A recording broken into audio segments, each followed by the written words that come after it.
Good evening, good afternoon, good morning, wherever you might be. Welcome to discussion on Babylon 5 here on the Fandom Legacy. I am joined here right now with just Mike. Cash Monet is away helping his family out at a convention, walking around muttering about, bears. I tell you, why do they have to be bears? So he won't be able to join us today for this exciting episode.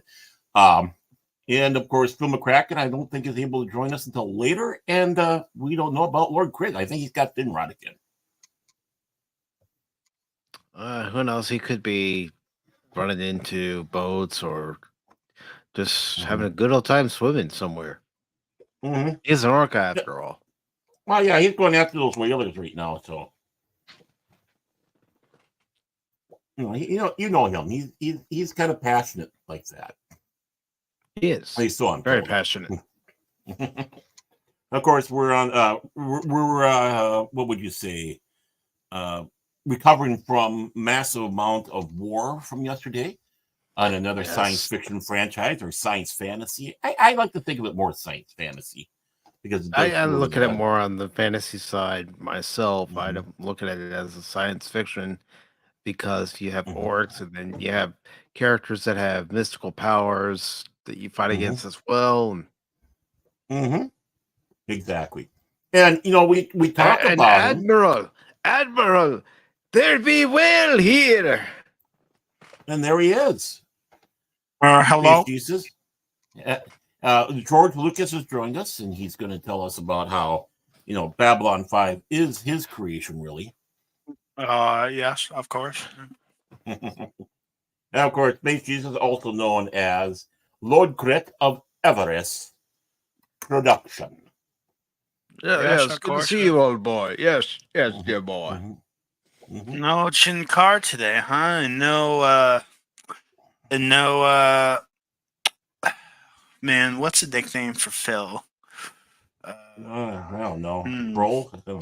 He's getting a barium anima. That's what's happening. He's getting barium anima right now. He says it makes him feel so much better. He's the bester of the group. Yeah. He's something of the group, that's for sure. But we're just saying about how Mike and I were doing a little Space Marine last night with, of course, Cash Monet of the Phantom Hooligans. And, of course, today he won't be joining us today or tomorrow, sadly, for Pop Talk because he's helping out his father with some convention work. So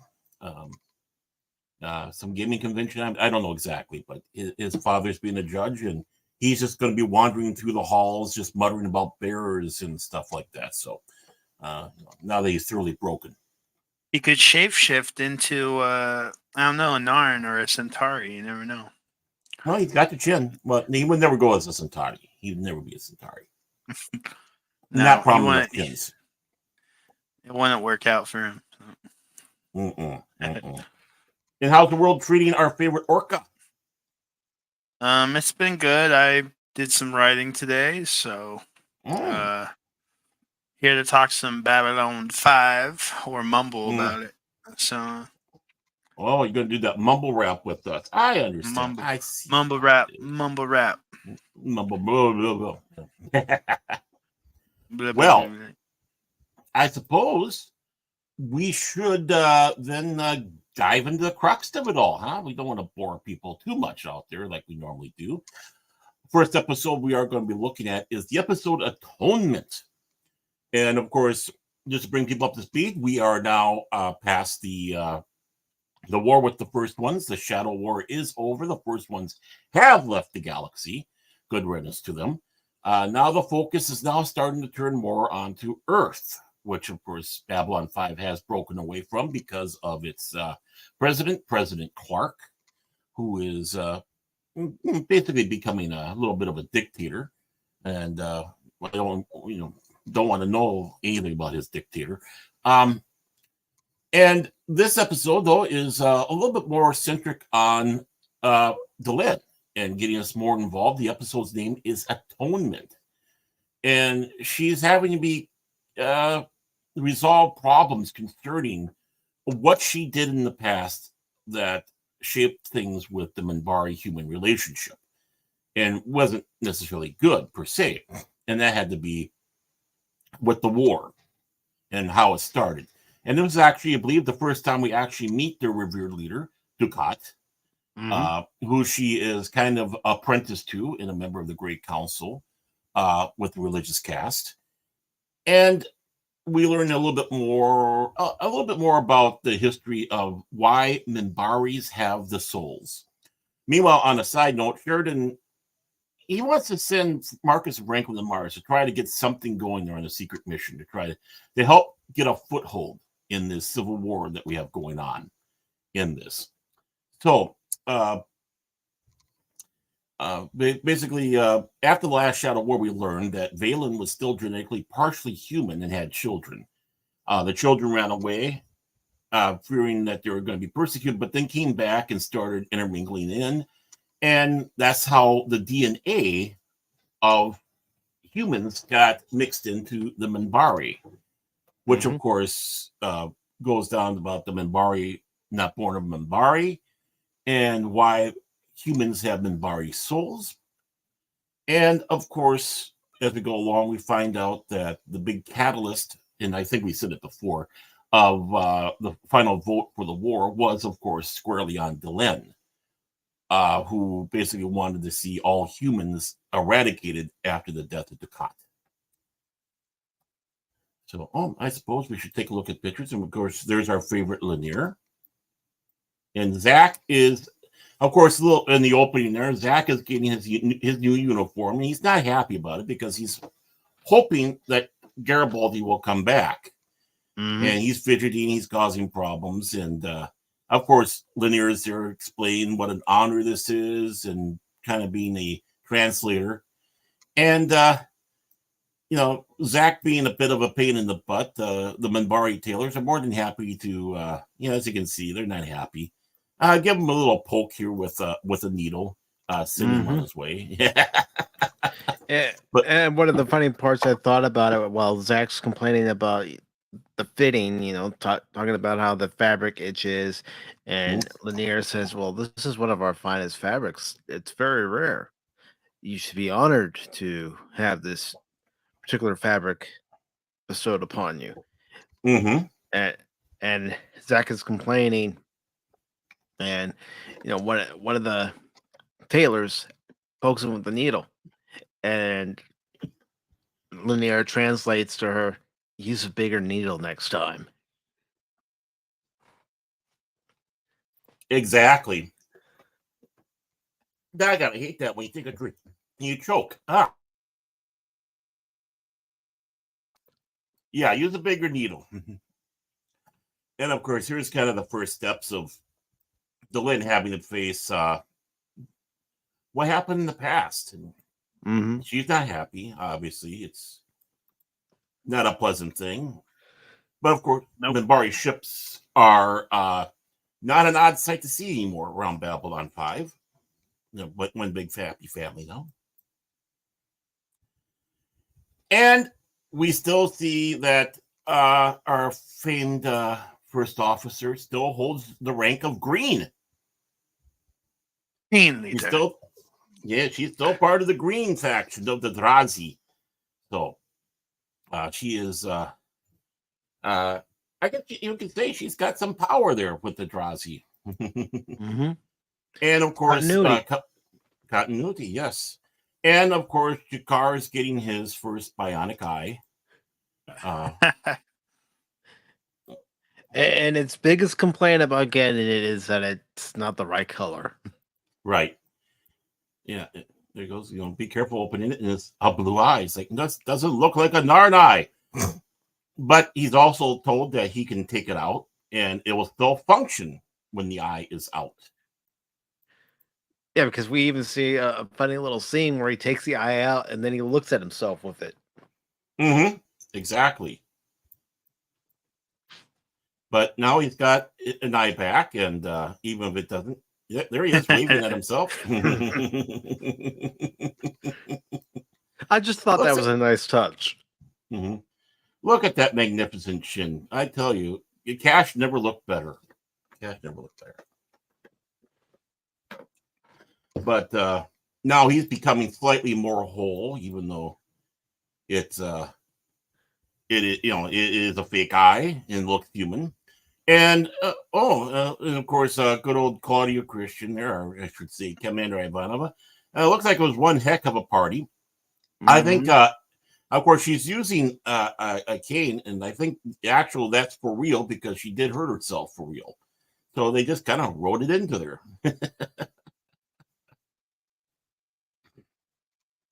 Yeah, and Sheridan's looking like, wild party. Mm-hmm. Well, it was with the if you got them with the Drazi, it's got to be. But the thing is Drazi don't have women. They're a unisex species. They fertilize their own. I think they're egg layers. So they're just one. Just Drazi. Mm-hmm. So what are they going to do with a woman? They probably don't know how to handle themselves. I wonder if she introduced them to human sex, and that's why she's that way. The boom chicka pow pow. Yeah, she yeah. Mm-hmm. And oh my! Look how beautiful she looks. Yeah, radiant, even looking a little more human for her man, Mr. our captain. Ooh, hoo-hoo. She was such a beautiful lady. Mm-hmm. And it's just how she holds herself and the smile in the eyes. You can just, yeah. You could tell she loved playing the role. Yeah, there's no doubt about it. She has. I think everybody enjoyed playing their roles pretty much in this show. But still, something's still bothering her. And of course, there they are, Marcus, the Abbott and Costello, Laurel and Hardy, Franklin and Marcus, getting there. Basically, say, "Hey, get yourself over to get yourself over to Mars." And they're continuing their sleeping, that little sleeping, because the last one was kind of interrupted by, his wife. How rude! Yeah. And as Sheridan says, he always thought that sleeping in peace or whatever was basically head smashing the pill, flattened pill, and drooling. I think that's kind of all of us. Yeah. I can't. Well, I suppose me too. I don't know. I watch myself sleeping. Thank God. That'd be scary. No, I never could understand those people that have those sleeping streams. Watch me sleep. Why? No, nope. Nope, nope, nope, nope. Of course, saying her sweet goodbyes, and of course, Lanier's not gonna, Lanier's not gonna let her go by herself. He's always by Oh, his he's gonna side. accompany her. Mm-hmm. And because she's afraid of what he will think of her when they go into that chamber to remember the past. In you go. Take the drink. The ceremonial drink. Mm-hmm. And it's like, whoa, look at my hands. Whoa. It's like that time that oh yeah, they gave me that freaky stuff, man. I'm instead of Lost in Space, man. Danger, Will Robinson. Danger. And of course, this episode does mark the first time we see Dylan back in her original first season self. Mm-hmm. And there's our first look at Dukat, the former leader, because he's no longer with us, of the Minbari. Not to be And, confused with Gold Dukat of Deep Space Nine. I keep forgetting. Yep. We got a lot of Dukats, don't we? And, I forget how much I also liked her in the full Minbari regalia, and reliving the death of her mentor. Mm-hmm. Traumatic though it might be. It's like, you hear anything? No. You hear anything? No. Hey, what about those Cubs? Yeah, they need to do a better job off season. Lanier comforting as she's coming to terms of the past, the guilt, what she was and what she did. We find Lessons. out something huge. Mm-hmm. That she is now brought into the Great Council.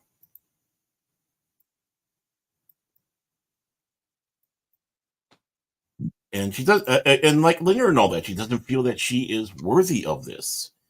And just like she talks to Lanier, Dukat talks to her.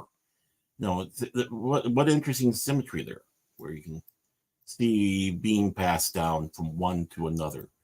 Of course, the role of Dukat in this is Rainier Schoen, a German actor. He's been in several things. Let's take a look. A Cologne PD. So there's a lot of stuff that obviously overseas because he's German. Mm-hmm. He's German, but of course he did make some stuff here into the United States. In Babylon 5, of course, being very lucky to have him in that role. And he's a tall guy too, Jim and Crickets. But he was in the Iger Sanction with Clint Eastwood. Just one of the American productions he was in, so nothing to shrink at. And we go through the various phases of her memory. Now she's getting her vestments to be part of the Great Council. And words of advice from Dukat.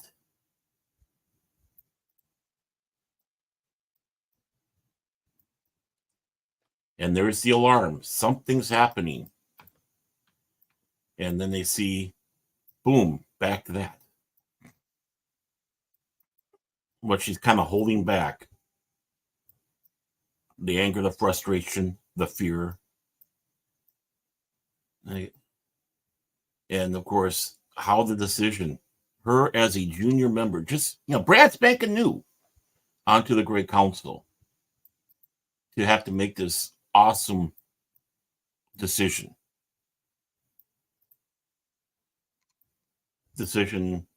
Life, death, and in her anger is the one that does that. But we have a little bit of conferences back and forth between various people, and she comes to term what she had to do and what she did. And of course, last but not least, we see our happy couple here on board a freighter on its way to Mars. Marcus opening and closing his staff, and Franklin getting annoyed by it, like you can't believe. Oh, you can't blame them. No. And a stunning rendition of Major from Pirates of Penzance at the end. So, any takeaways from this particular episode that you have?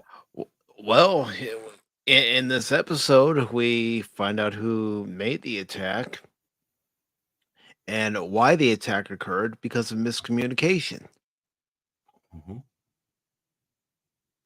A Minbari gesture was misunderstood, and the war began. Mm-hmm. It was The war between Earth bloodlust.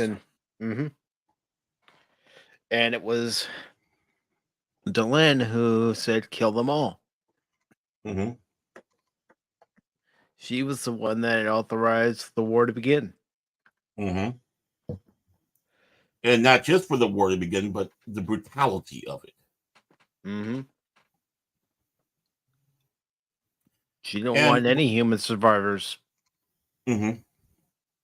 Because of the death and the foolishness of youth. Yeah, I suppose you could sit back and say.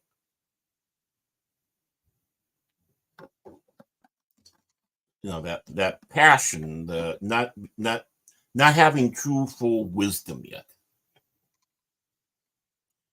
I can't remember if it was clearly stated in this episode or not, but of course they talk about the Triluminary, the thing that changed both Sinclair and Delenn over, as a device that was created on Epsilon 3 by the Great Machine.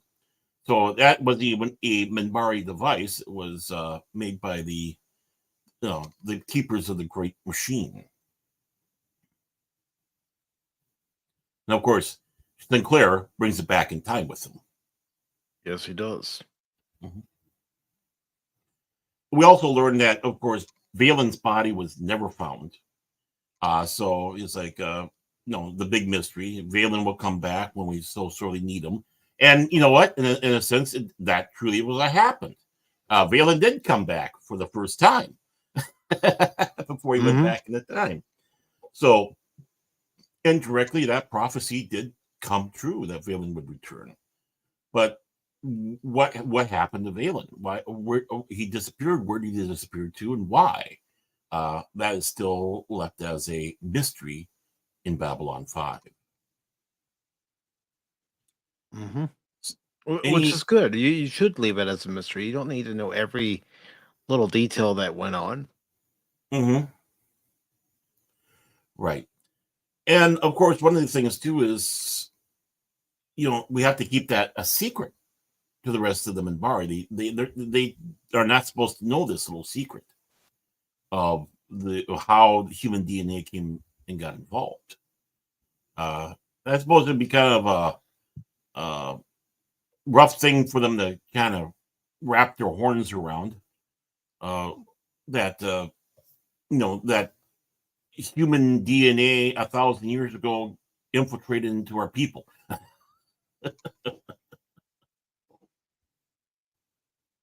So, any thoughts about this episode? Because I wouldn't really call this a filler episode per se, because it's kind of closing some chapters and explaining certain things within the Babylon 5 universe, as well as being, of course, character studies, character building as well. Yeah, more character depth. Mm-hmm. You would think a show that's been this long and did so much wouldn't have any room for that anymore. But no, we find out there's more and more to these people, which is great.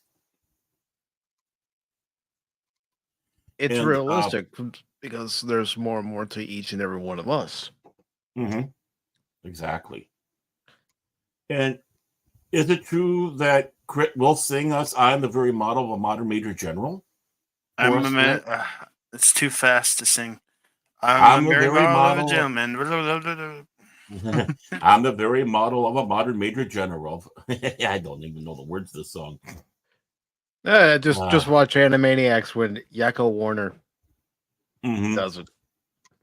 I am There the you very go. Rob ball of a Paulson. Martin Major General. I'm in for a vegetable, animal, and mineral. I'm no Kingsley England, and I quote the fights historical. From Marathon to Waterloo in orders categorical. Wow, I'm impressed. If that was any good. It's a tongue twister, that's for sure. Yeah, well, yeah, it's meant to be, and I'm impressed. Color me impressed. Someone make the Phil version. Oh no, do we need a Phil version? Oh, yeah, it's good. It's good. Good. Any other thoughts about this episode that we have here, which opens our light a little bit more with characters and such? Oh, it lifts veiled, so to speak, with the Lynn. Mm-hmm.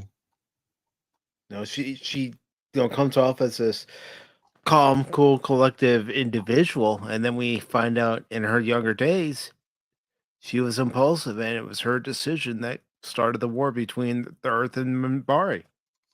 Mm-hmm. Exactly.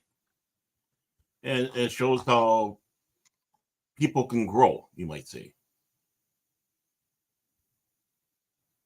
as time goes. Okay, next episode, of course, as we were saying before, Franklin and Marcus, they're on their way to a place called Mars. You might have heard of it. I don't know. Have you? For this undercover mission. And Sheridan, who's a little torqued off about the interview that Garibaldi made a few weeks back, confronts him on that. And, needless to say, not a happy man on that, about all that. So we have them arriving, of course, to Mars. But we also have a hardworking Ivanova. It happens to be at the captain's desk. Here we are in space, folks, and now we're on Mars. Husband and husband. And they discover they're being watched by a man named Captain Jack. Wait a minute, husband and husband. Wait a minute. Mm-hmm. Nobody had the characters that played husband and husband at some point during the series back in the 90s. No, never. Yeah, that's kind of funny how everything was referred to them as being husbands. Get there. Yeah, it was a little joke. Mm-hmm. I love it. And their reaction to that. So Mars has been subject to blackout, of course, for news, and it's been under embargo about as long as Babylon 5 has been in this whole entire situation. Refusal to submit to, of course, this martial law that we saw earlier in the episode, Severed Dreams. They have heard little to nothing about a Shadow War, so they don't know anything about what happened outside of basically the planet itself. So this is going to be a battle upon themselves for Marcus and Franklin, trying to convince them that, yeah, there's a lot that's happened in the galaxy since it hit the fan. They don't even know that Marcus is a war hero. Mm-hmm. Exactly. Or that Franklin went on walkabout. Or I like that Gray 17 is missing. Yeah. And Freddy Krueger's there. Of course, he knows where all the good food is. Oh no, the movie channel. Oh, how are they going to get their Skinamax? Oh no, that wasn't the channel I was worried about. Not the movie channel. That's probably, PG 13 movies. It was the adult channel. How can you deny Sheridan the adult channel? Mm-hmm. ISN is unavailable. Of course, he's not. Of course, he's rewatching and getting hot under the cover, watching what Garibaldi had to say, and now we have ourselves that little confrontation. And as we learn, of all the things the ISN did not have to edit to twist to their needs, was what Garibaldi said. What he said about Sheridan. And you say it's all nice and hot and angry, and it's like, these two were friends, and like, what happened? What happened to Garibaldi? Why is he so hostile against Sheridan? And of course, back to Mars, having a nice little meal, trying to figure out where they're going to do, what they're going to be, how they're going to get in contact with people who they're supposed to be in contact with. And Captain how they're Jack going to keep seems- their own cover in line, so nobody finds out that there are two people from Babylon 5 on Mars. Exactly. And then Garibaldi happens to be propositioned by somebody for a job. Kind of a Weasley-looking guy, isn't he? I'd like to make a proposition for you, Garibaldi. Make Mm-hmm. an offer for you that you can't refuse. I got a job for you. Of course, that's the character's name is Wade, and it's played by actor Mark Schneider. Again, he's been in several things. L.A. Heat, of course, Days of Our Lives. He was in, of course, soap operas, Renegade, NYPD Blue. He even had the fun of being in the Son of Pink Panther. Poor bastard. The Dragnet series with from 1991, not the later one that came about. L.A. Law. So he's been around with a lot of stuff, including, of course, Babylon 5. And he got a proposition. He wants to have a job with Mr. Garibaldi. And Yeah, I got a job for you, Mr. Garibaldi. All you got to do is take it. It's yours. Yeah, exactly. It's just and don't ask questions. Don't ask questions. And oh, by the way, Garibaldi's hair loss is due to something a smuggler brought on board the station. Just to let you know. Yeah, I thought that was funny when Ivana was talking to those two guys, telling them what they can bring in, what they can't bring in. Mm-hmm. And then we find out about Garibaldi's hair loss. Mm-hmm. That was a nice touch. It was. And, he probably was not happy about that. And traveling along, of course, on Mars with Captain Jack. Oh, and before we continue on, let us introduce to the stage one Philip McCracken of Release McCracken. Welcome, Phil. It's going good. How are you doing, sir? I'm here because Cash Money isn't. So. Okay. Well, that's good to know. And right now we're doing. Oh, it's the real modern Major General. Right. Major Troll General. That's what I think of it. Of course, we're talking about Racing Mars. We're right now on Mars with Captain Jack. Right. And as we're racing along, of course, a little discussion. He knows how to get in contact with people.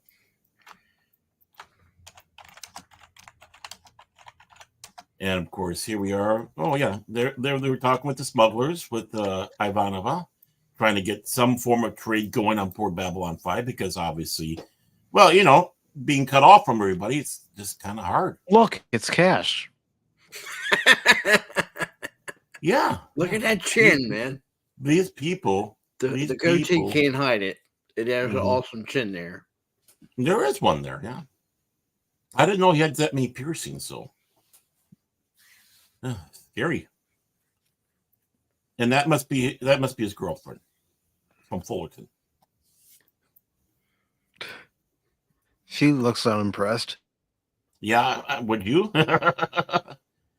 And of course, number 2 decides to stop in and capture our esteemed husband and husband.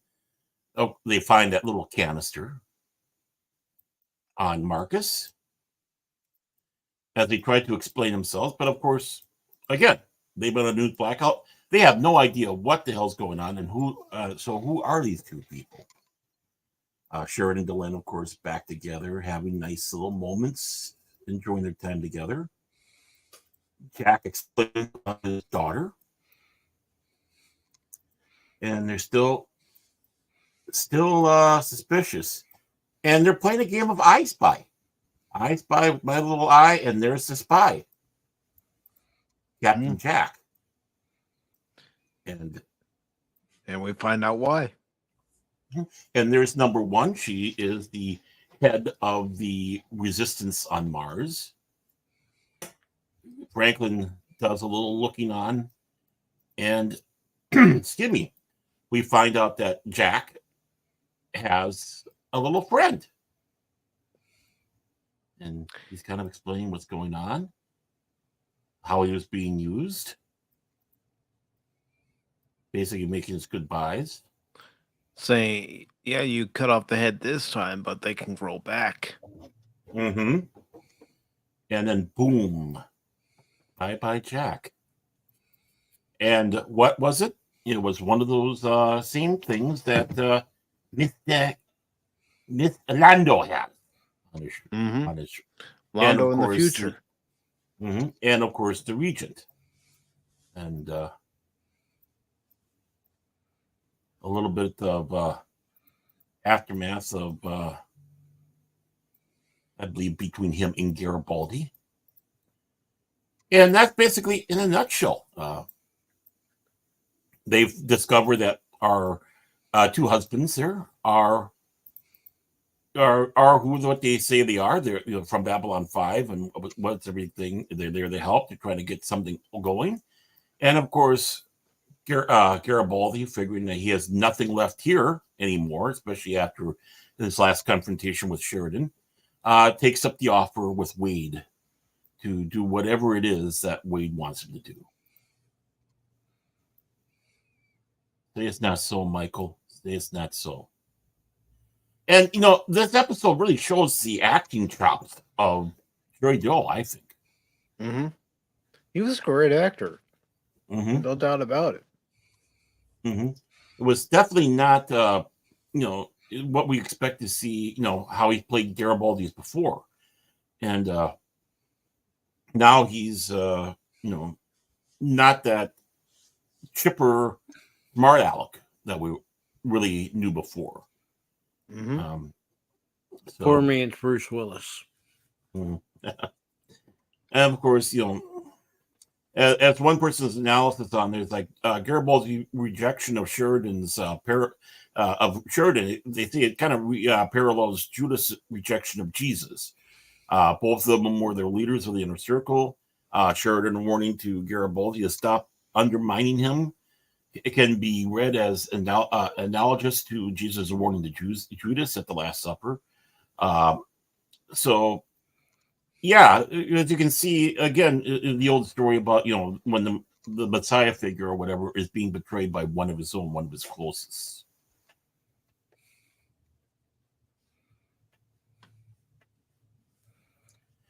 Okay, any thoughts on this particular episode of Babylon 5, Racing Mars? It adds more layers to what we already know and lets us know that these creatures have infiltrated not just Centauri Prime, but also they've infiltrated people on Mars. And we're going to find out just how deep it actually runs. The William Edgar's storyline, I'm kind of mixed on it, but I think they kind of made it work a little bit. Again, I like the idea of raising questions and stuff. This does raise questions. Well, yeah. What's going on? Who's what? How? Why?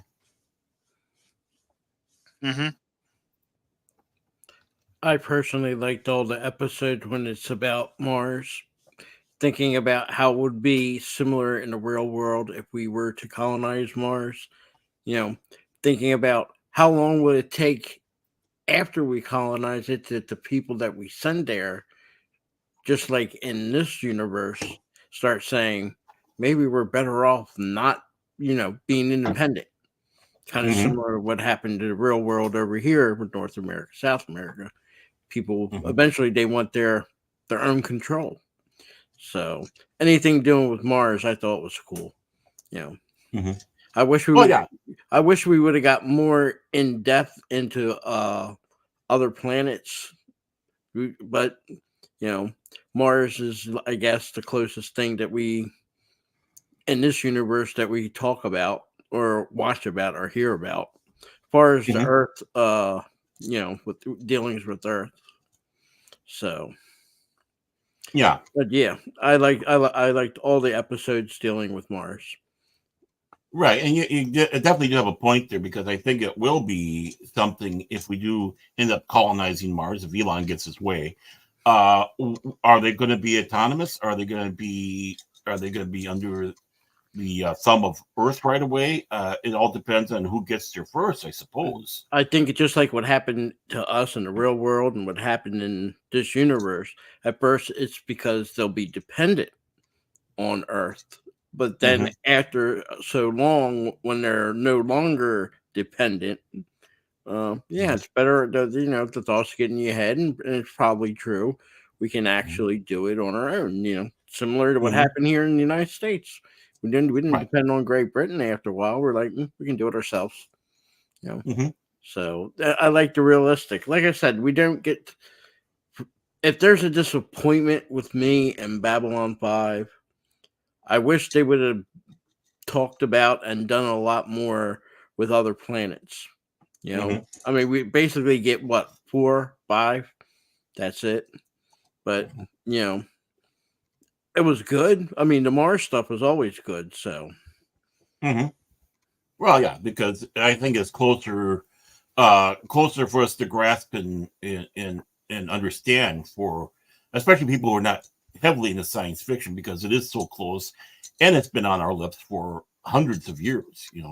Whether people were believing that there was life on Mars at the time, and of course War of the Worlds, and uh, Robinson Crusoe on Mars. So Mars has been such a Total fixture Recall. in Total Recall. Yep. So I mean, it's always been a fixture for us, and can identify this as the one extraterrestrial planet that's the closest to us that we probably be on, um, and easier to identify with than say something that is out there orbiting their star, 7, 8, 9, 10 light years away. You can actually see Mars with a telescope from Earth.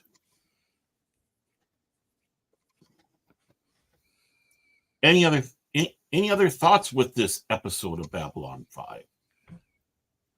Well, I think it's intriguing to see what Garibaldi is going to do with this group Mm-hmm. that's recruited him. Mm-hmm. Exactly. Something shady, or they wouldn't have come to him. And you know that there's a reason why they picked Garibaldi, and so it'd be as it goes along, to see what the path of Michael Garibaldi will be on this. Next episode, lines of communication, and there we go. Let's get that over there. So this episode, again, we're continuing opening the doors, of course, with the not only the dealing with Earth, but we are starting to see new a new situation, possibly a new enemy on the horizon, and of course, Sheridan, of course, is waiting for a report back. He gets it from good old Franklin, updates on what they're doing, how they're doing, what they're trying to get done. Well, not only is he receiving updates, Franklin is being so cryptic as to not let anybody know who he's sending that message to. Mm-hmm. Exactly. Because, which you would have in an underground. You don't want to let that information out. And again, where do they always get these beautiful women? They know how to pick them back then, that's for sure. And of course, Franklin's still, trying to get trust with this number one. And it's understandable why they would not be trustful, because it's like they've seen too many of their own killed. Franklin and Marcus are the outsiders. They don't Mm-hmm. know anything about them. Right. I mean, they've helped out, but still. And here we come across a little situation where One of the ships are being attacked by these strange vessels. So who do we have creeping out there in space? The Juno, of course, over Mars, and more conversations back and forth, dealing. Number one, not happy about the situation.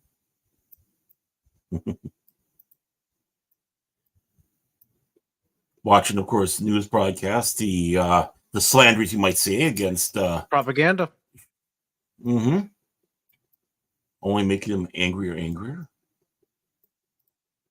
MSNBC. Yeah.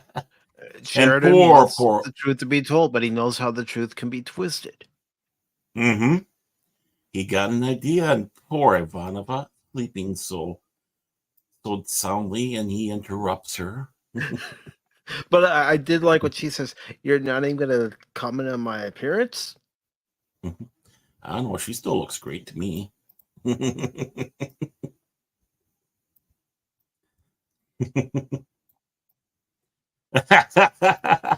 was like, oh. I got this idea. There she is, getting all dolled up for the first Voice of Victory. They're going to have their own communication, like Voice of America. Mm-hmm. Yeah. Look at the look on his face. Because things like this happened in World War II, and Sheridan even mentions how the resistance would broadcast signals from one location to another location to another. They wouldn't stay in one place. Right. Yeah, and you had exactly. You had your radio, you had your what do you call number stations, which are still in existence today.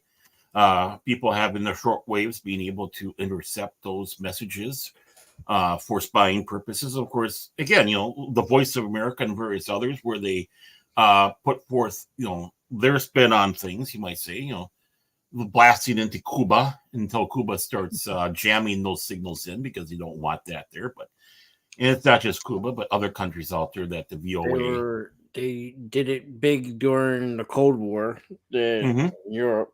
And matter of fact, Voice of America is still out there. Still doing it's still working. Yep. And in fact, they're over there in the Black Sea area now. There's a station. I believe also, even they won't admit to it, I think that they're either in Guam or in Taiwan. Yeah.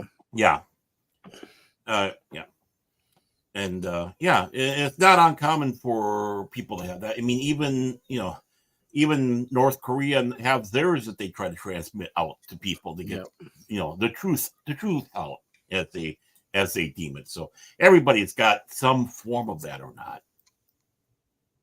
And we have a concerned Delenn going on to meet this new people, and we have, of course, a guest starring David Bowie.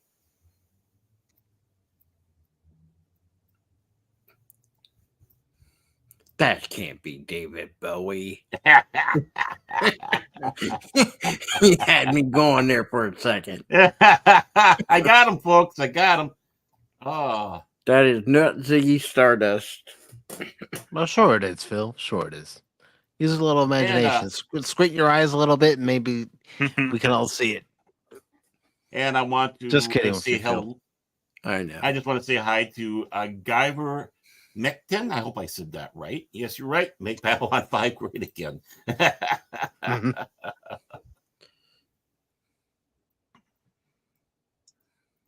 Trying to get stuff united on Mars for what is needed.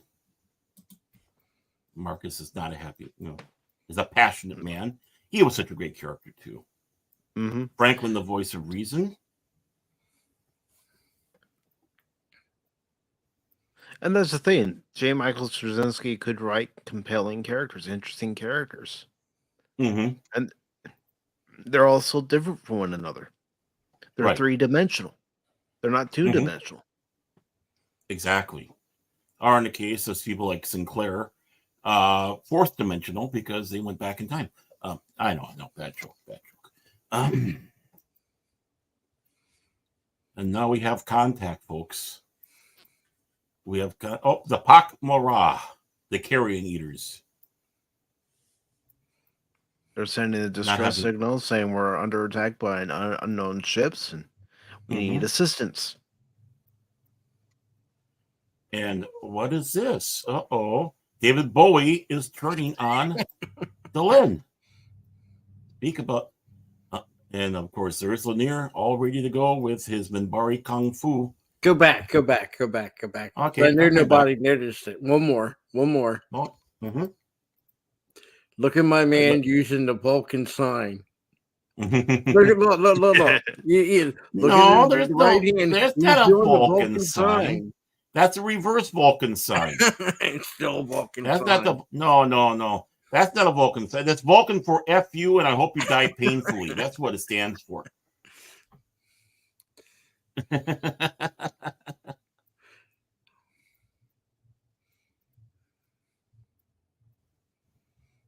And of course, I believe the gentleman that they were having discussion with was,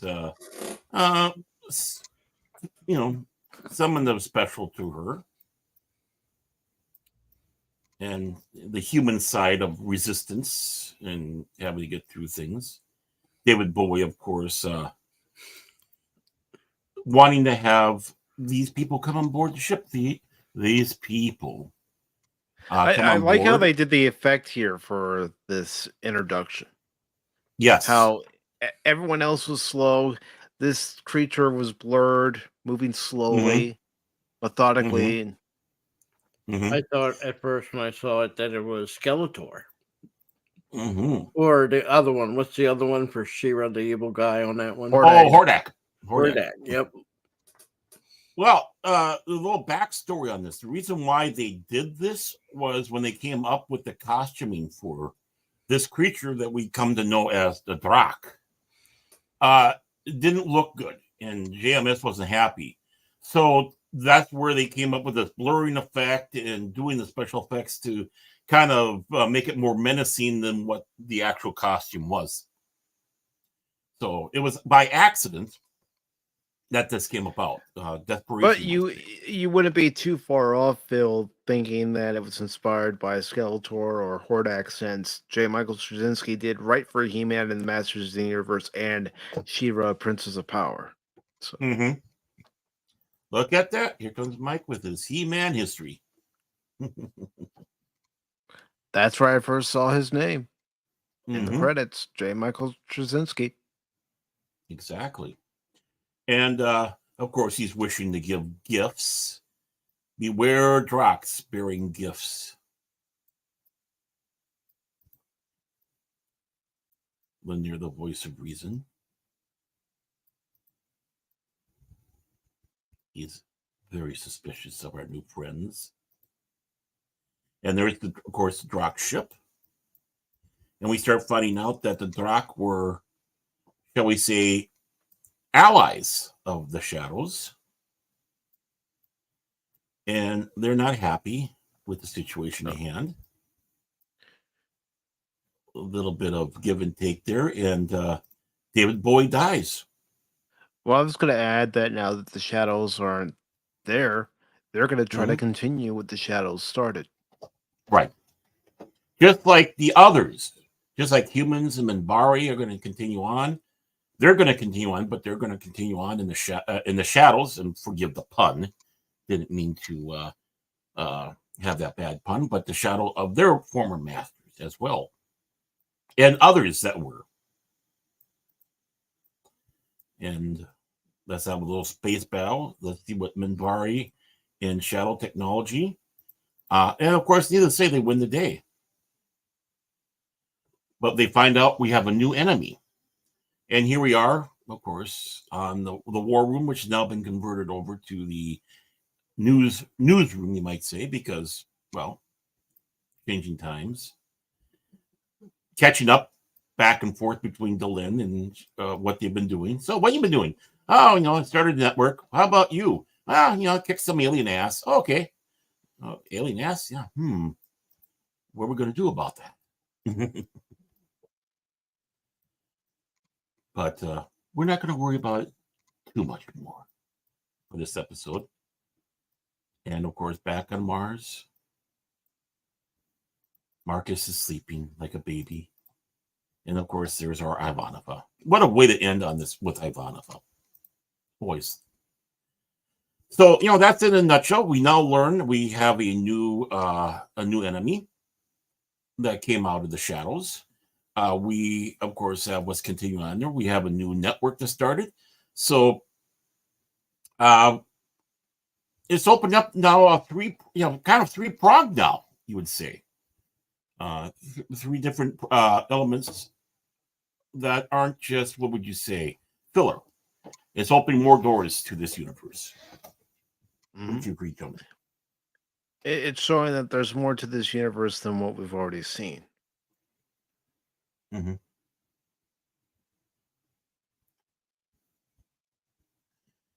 Any other thoughts on this? The new the Drock or the news?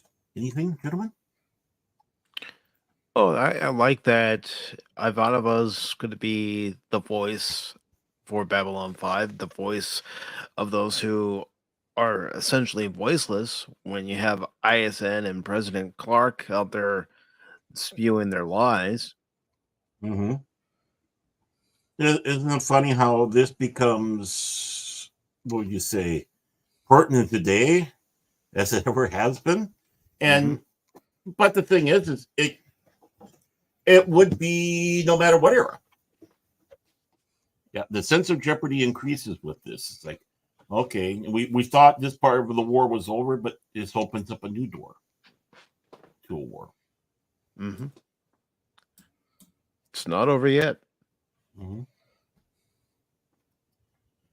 Okay, we're going to move on to our last episode. We're going to cover. Well, I was just going to add one note. It's just like World War II, where you already had the Germans and the Russians, and then the Japanese come into the fold during World War II.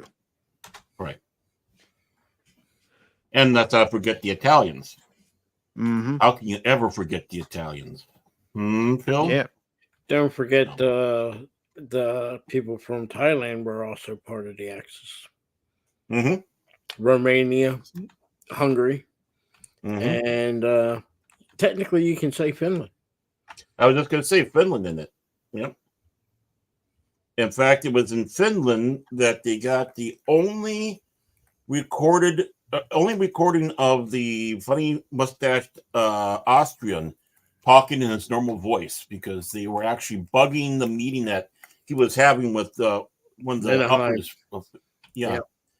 And which is absolutely fascinating. Of course, when the Germans found out about that, they weren't happy, but they were able to keep some of that, so they knew what he sounded like talking naturally.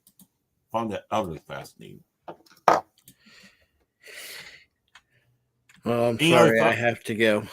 Okay, Phil. Sorry it was so short, but no worries. I had a nurse come over, so I got here as soon as I could, and sorry it's so short. No worries, Phil. No worries. Having me on, and for all, season 4 is the best Babylon 5. And I don't care what Cash Money says, graphic wise, studio setup wise. I mean, look at that image right there. It's crystal clear. If you look at the last 3 seasons, even the camera, nothing against it, it wasn't as high depth that they got it for season 4. Look at the graphics of the ships, especially the new enemy that we got. Everything is kicking, and the storyline on top of that just makes it all great. I don't have any complaints with season 4.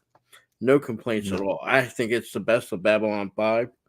And I'll be honest, I would say if you were competing that with Deep Space Nine, I think they give Deep Space Nine a run for this money for whatever season you think is the best for Deep Space Nine.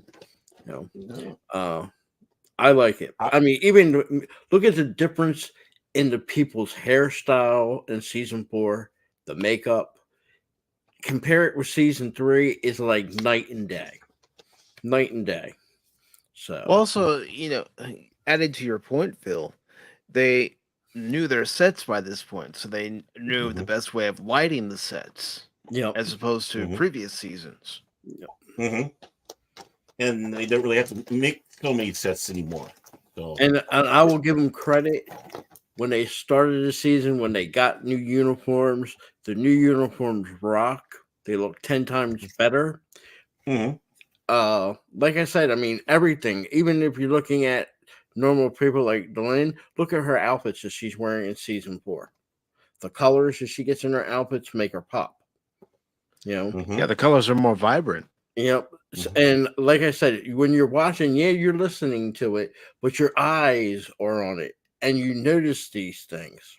Mhm. I mean, think about it this way. When you're watching Star Trek, in Next Generation, Babylon 5, Voyager, when you see the classic and Next Generation with they don't have that gray overall. And then when you get to them wearing gray overalls, you're like, that doesn't look good because you still see the color underneath. Why do you want to hide the color? You know, Mhm. Babylon 5, like I said, you understand why they changed uniforms because they declared independence. But when they came out with this black uniform, it's just night and day. Mhm. Sometimes the uniforms, I guess you can say the costumes and everything, when you pick out a good colors and you make it pop like they do on this season, it rocks. It rocks. So that's just my feeling, you know. And Cash Money can hate it all he wants, but if you don't have the uniforms, if you don't have the costumes to pop, you know, it look at it this way: Battlestar Galactica original series. Can you deny that the Colonial Warriors uniform is 10 times better, even to compare to the remake?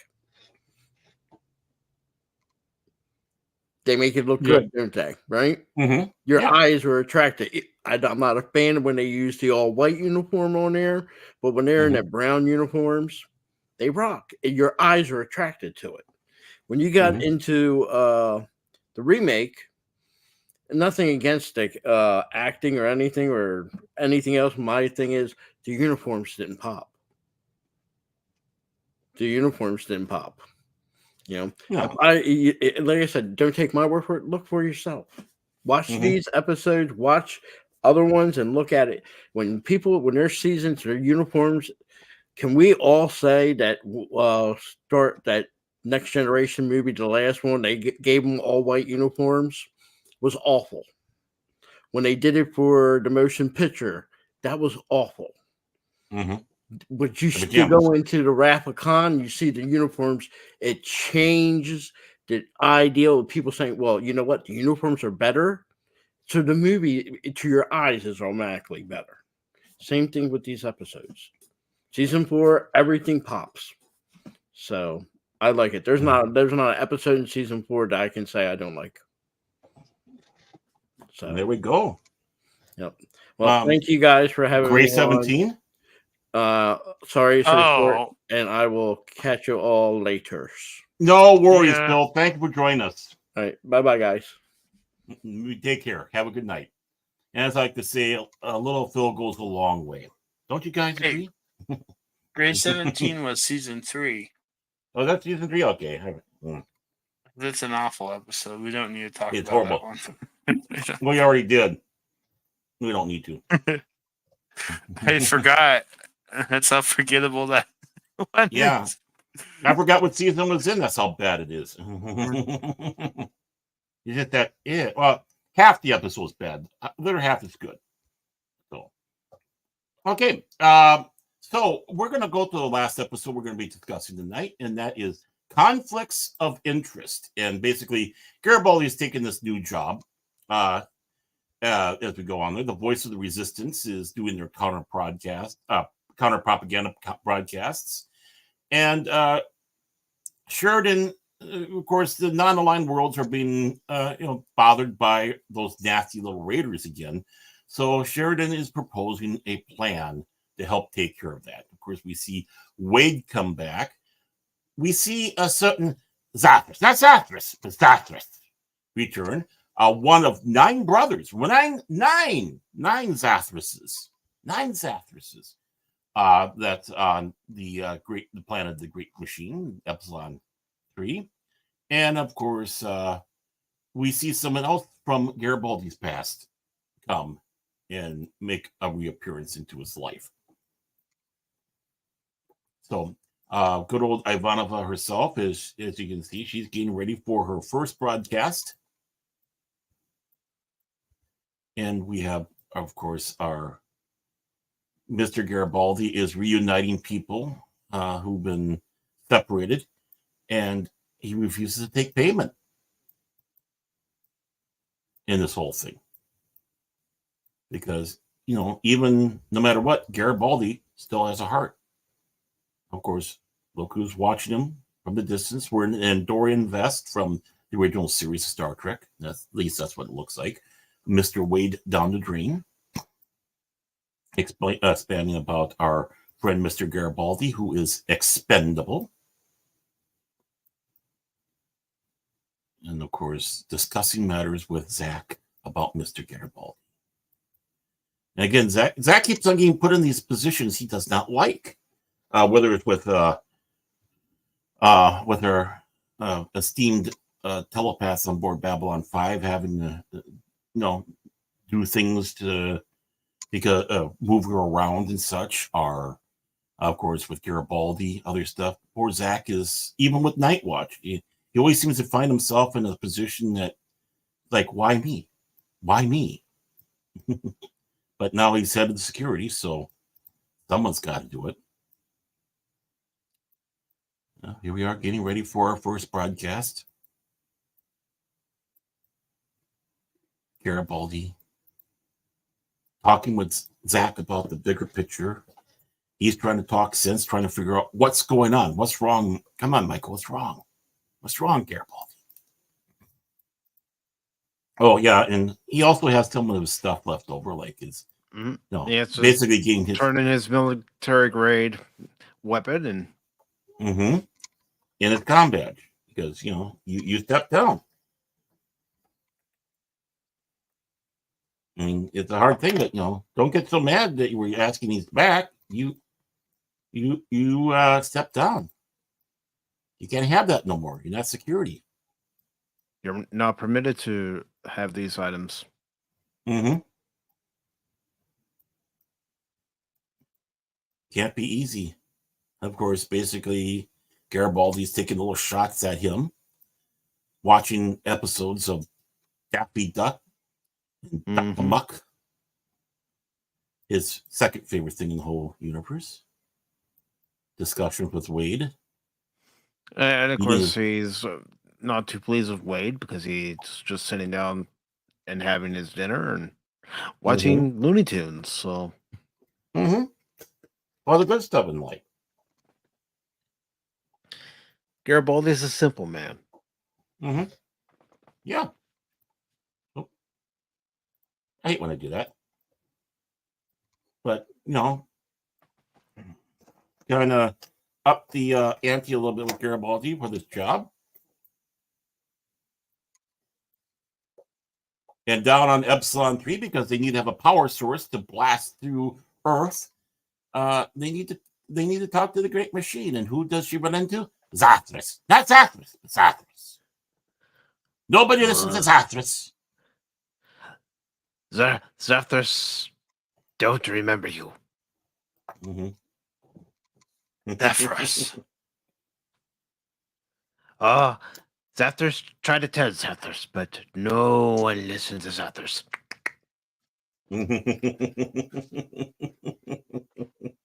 And here we have the great comedy team of Zathras and Ivanova. It's probably as good as Abbott and Costello. You can just see your head just about to explode. Gotta love Zathras. How could you not? Great character. He is. Again, he's simple, not simple-minded. That no one listens to Zathras.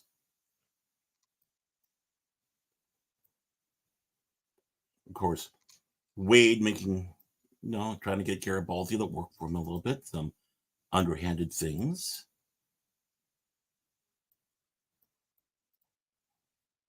And who do we see? They're trying to sneak in. Lise, his old girlfriend, Mm-hmm. who we have already seen before. A little flashback when he's leaving for Babylon 5. We saw this flashback in the episode Babylon Squared. Mm-hmm. And this is just a nice reminder for the audience saying, Mm-hmm. we're not throwing in a new character here, someone that we've already met, but in case some of you don't quite remember this character, here's a little refresher. Mm-hmm. And he even went to try to hunt her down when there was problems on Mars, and when they had the riots, and found out that she was still married. He was hoping maybe, just maybe, they could get back together. But now, there she is, Mrs. Edgars. He's working for his ex-girlfriend's husband. Yeah, he's not happy about that. Oh, what do we have here? We have Mike and we have Cash. I was going to say, if you notice in these 4 episodes, this is really the only episode of the 4 where you see the 2 of them together. Mm-hmm. Mm-hmm. And of course, it's a little uncomfortable for Jakar to be there, especially after what he went through. And mm-hmm. But now that Narn is its own planet again in Centauri, he needs to have he needs to run a plan by these guys. We got to stop these raiders. mm-hmm. What can we do? And there is Cash during every episode of Pop Talk. You hear, Cash? Yeah, I'm here. Mm-hmm. Yeah, I'm here.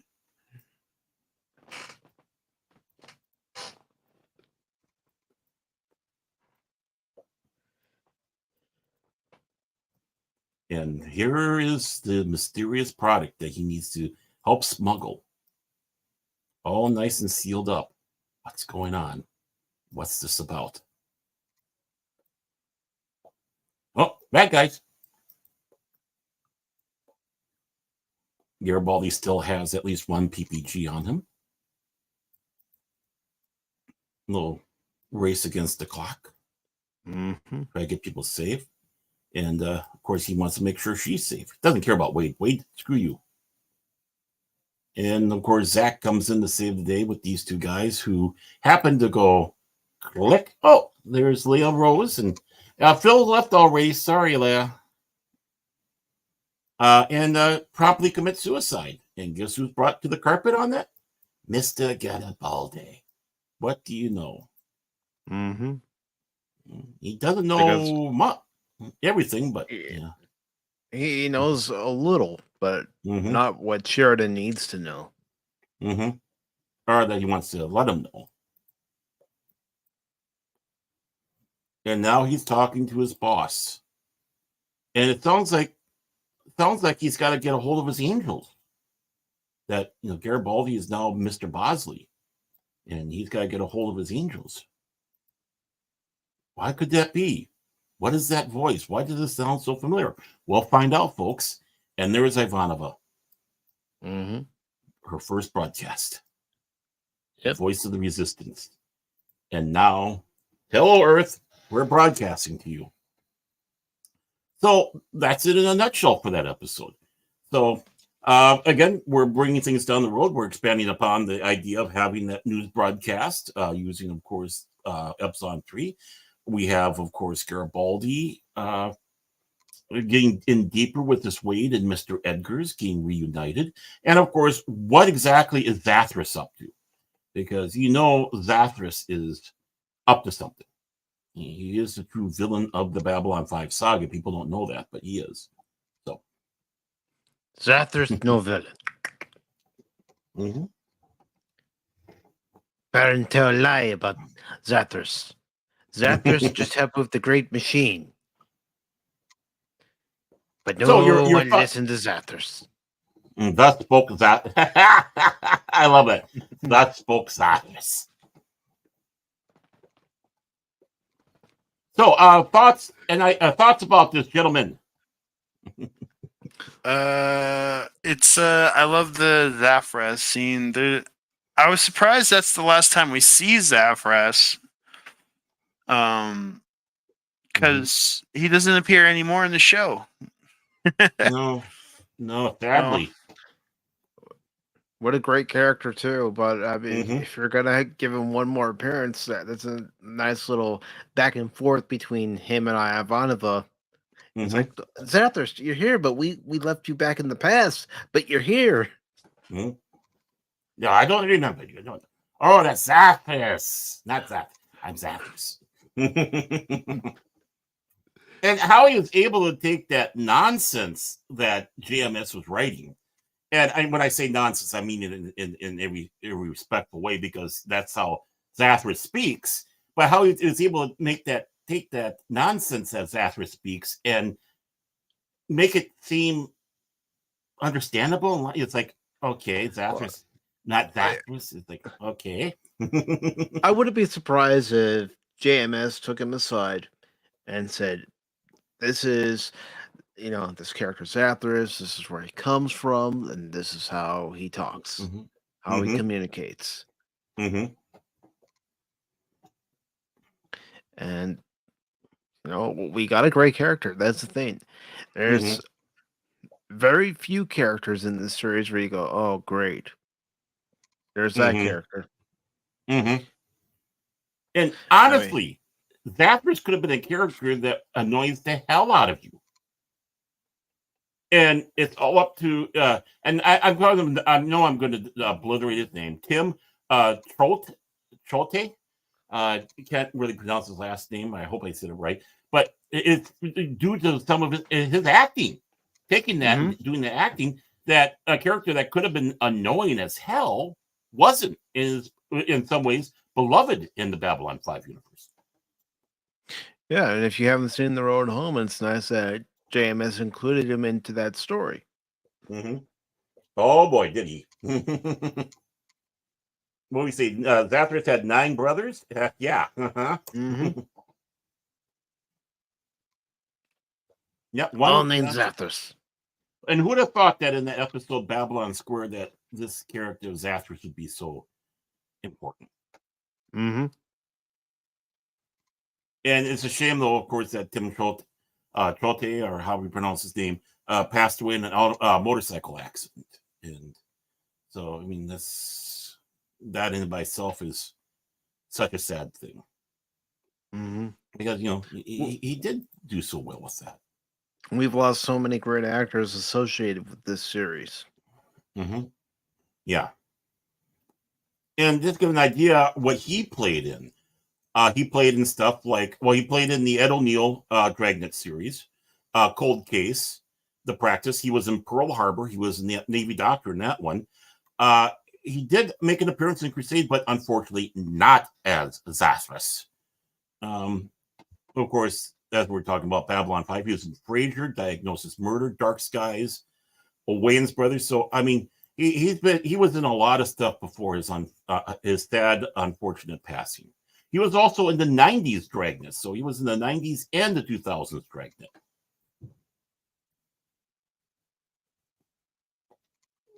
So, yeah, as you can see, a very well-rounded, what would you say, character actor? Mm-hmm. Mm-hmm. And, of course, passing away in 2004. So, but yeah, just like we're saying, so many great actors and actresses that passed that were in this show. That's why, at least, thank God we have these to remember them by. Mm-hmm. Hey, any other thoughts? Oh, sorry. Go on, Mike. I was just going to add one more tidbit, that the actor who provided the voice for Zathras in The Road Home did a very good job, in my opinion. Oh, yeah. Mm-hmm. He and the actor who provided the voice of Garibaldi did a good job. Mm-hmm. And of course, Phil Lamar did a great job as Franklin. Oh, yeah. Excellent job, I think. Mm-hmm. But, just like we had Zathras, who came from the episode Babylon Square, the flashback came from Babylon Square. So I don't know if that was by intent or just fell that way. But, yeah. Just an interesting little side note on that. Any other any other thoughts? Because that's our thoughts. No, you know what does the one. Watch Babylon 5. You'll enjoy it. Zathras enjoy it. Zathras enjoyed very much. Now you're sounding like Phil. Phil, not Phil, but Phil. Yeah, Phil. It's Phil, not Phil. Zathras, not Phil. Zathras is Zathras. Space Jesus, do you have anything you want to add to this? Don't tell me he pulled a Cash Money and fell asleep at the keyboard too. I think he did, Baron. I think he did. Okay, so those are the 4 episodes that we're going to look at with Babylon 5 on this episode. Next week, of course, we'll do 4 more episodes of Babylon 5 Season 4, picking up where we left off here. Before we go, of course, first of all, I want to sit back and I want to thank, of course, the lovely Leah Rose, the president and sole member of the Phil McCracken fan club. Thank you so much for joining us. And Guy McCracken, thank you for joining us. First time I've seen you. And welcome to the show. Welcome to the chat. Always good to see new people. So I thank you so much. And of course, I want to thank, of course, Mr. Philip McCracken of Release McCracken, who was with us briefly. And like I said, yeah, we can take him in small doses. Would you say that, gentlemen? Before we go though, Mike. Oh, thank you. You're most certainly welcome. And of course, if you like this, please make sure you watch my co-host beneath me here, Mike from Pacific 1-4, Wednesdays and Sunday. Wednesdays and Sundays. Yes. And I'll let him talk a little bit more about that. Mr. Mike. Yes. It's Mike, not Mike. but anyways, on a serious note, tomorrow at 1 p.m. Eastern Time on the Pacific 4-4 YouTube channel for the Sunday edition of Pacific 4-4 Pop Talk, we will be honored to have Gary Cassell, professional comic book artist, writer, creator of the graphic comic.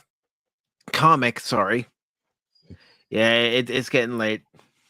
At least for me, it is. But creator of the graphic comic Vindicated Inc., which is currently in crowdfunding. I'm going to go ahead and grab the link if that's okay with you, Baron. Hey, you're the co-host. Yeah, I mean, you're and a producer, so definitely, yeah. But he will be on the show to talk about Vindicated Inc., which is currently in crowdfunding at fundmycomic.com. It's his own story. He's writing it. He's drawing all the panels except for one chapter, I believe. And it's going to be a great discussion. Of course, I'm sure we'll delve into pop culture and entertainment discussion as well. And also find out about his other works that he's done in the comic industry. And so that'll be at 1 p.m. Eastern Time tomorrow on the Pacific 4-4 YouTube channel. Yep. His work with IDW, Cold War Geronimo, which was the story of them taking out Osama bin Laden, which is going to be getting a reprint, I believe, with some art changes. But I'm sure he'll tell us more about that tomorrow. Yes, I'm looking forward to being able to talk with him for really the first time. I was on a panel with him one time, but I didn't really get to talk with him. And so I'm looking forward to getting to know him more. And well, whenever you're on a panel with him, you don't get a chance to talk. I'm kidding, Gary. I'm kidding, Gary. But Baron will be there with me tomorrow, and it's gonna be a lot of fun. Be cash free. And Earth to Orca Boy, are you there? I'm here. Okay. And anything that you want to to let our esteemed audience and people who will be watching this show on the flip side? About Babylon 5 or No, you. I mean, if you had any last thoughts on Babylon 5, go ahead, say it. I like this And- season a lot. There we go. Well, if you ask me, I think the last half of this season is way stronger than the first quarter of it, but that's just me. What do I have coming up? Well, I might be doing a reading stream this week probably this Friday. It's a open panel. I don't know, people might show up, but I might just be reading something, or if we want to talk about anything, you never know. But I don't really have anything planned. I'm just working on a lot of videos right now, so it's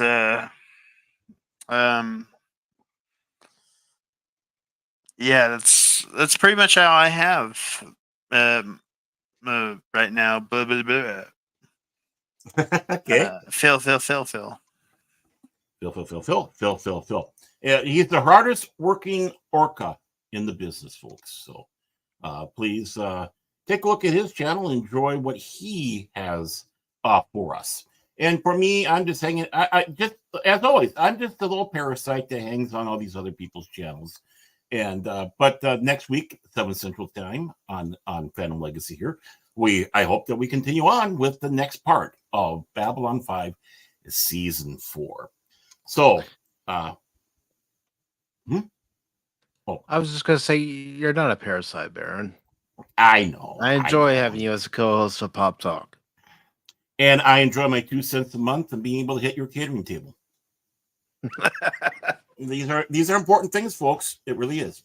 It really is. So, okay. Well, again, thank you to my two co-hosts here, and of course, Mr. McCracken and Cash. Cash, where are you? I know about On Patrol Live. They're on hiatus this week because of President's Day, so I can't see what shenanigans he's up to down in Fullerton, California. So that's why Cash is on the show. He knows he won't be seen by any of us. I think he's in jail, folks. I think he's in jail. So help Free Cash Monet. So make hashtag that Free Cash Monet, and hopefully we'll get him back next week. He knows the rule of thumb. If one of us isn't on the panel for any reason, as long as it's not serious, we bust each other's chops. So. And I even give, and when it's serious with me, I even sit back and say, please bust the chops and make me feel better. It does. Well, gentlemen, I thank you so much. And I want to thank everybody else. And I hope everyone has a great evening, great morning, great afternoon. Depends on where you are when you see this. And I don't have a tagline except see you all later.